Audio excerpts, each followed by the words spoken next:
We have breaking news this hour. Matt Gaetz is stepping down from his nomination to Attorney General of the United States. Many said this was the most contentious of the nominations made by former President Trump. And he has announced categorically that he will not be seeking confirmation to the post of Attorney General. Here are his words. I had an excellent meeting with senators yesterday. I appreciate their thoughtful feedback and the incredible support of so many. While the momentum was strong, it is clear that my confirmation was unfairly becoming a distraction to the critical work of the Trump-Vance transition.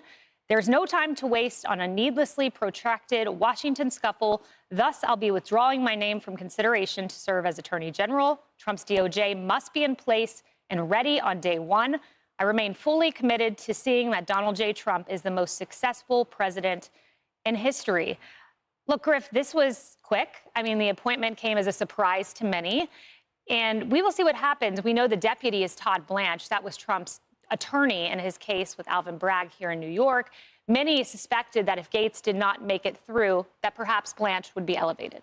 Well, we'll see where it goes. And I think really the question over what Matt Gaetz does next is really fascinating because he resigned from the current Congress. He was elected to the next one, but his resignation officially set in motion Governor DeSantis standing up a special election quickly. Gaetz's district in the Panhandle is very Republican. It was always going to be a Republican that replaces him. The question now is, will Gaetz run in his own special election to try and get reelected back to Congress? And the question about, there was clearly, Kayleigh, pressure building, sources at Capitol Hill telling me and every other reporter in Washington that this ethics report was likely coming out.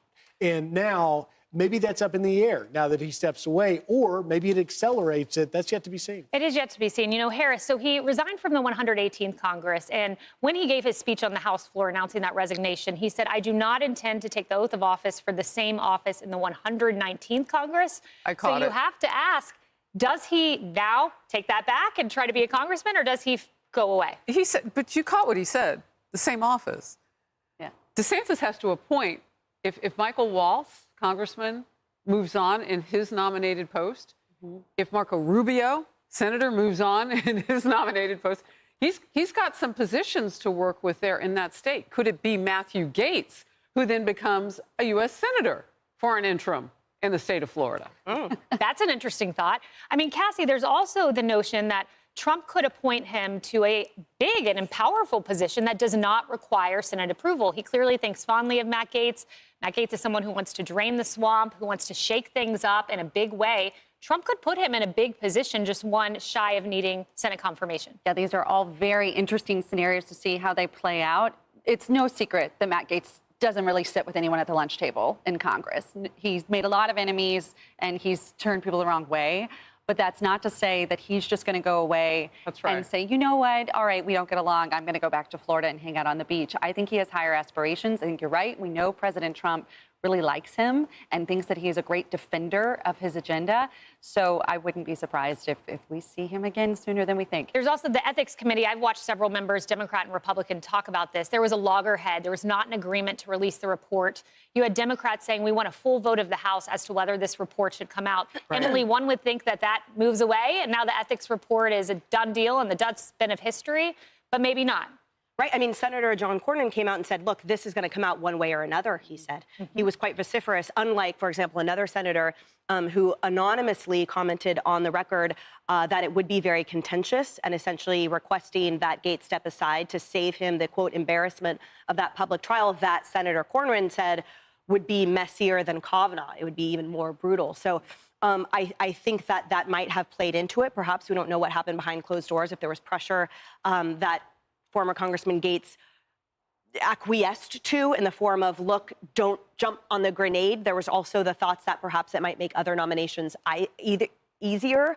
But it seemed as if the ethics report potentially had a big impact. But again, to the senator's point, perhaps that's going to be released no matter what. If Governor DeSantis were to put him and appoint him, you also get around any sort of confirmation situation. You fill a Republican seat in a state that is red, that's been red, and you know who you have in the Senate. You already have a majority. I mean, I would really watch that if that's what he wants. Yes, we will see. Can I just say, if you were just walking it out, because we're just getting this news, and it's like, wow, what if you filled Rubio's seat with Gaetz and made him a senator? Or Waltz.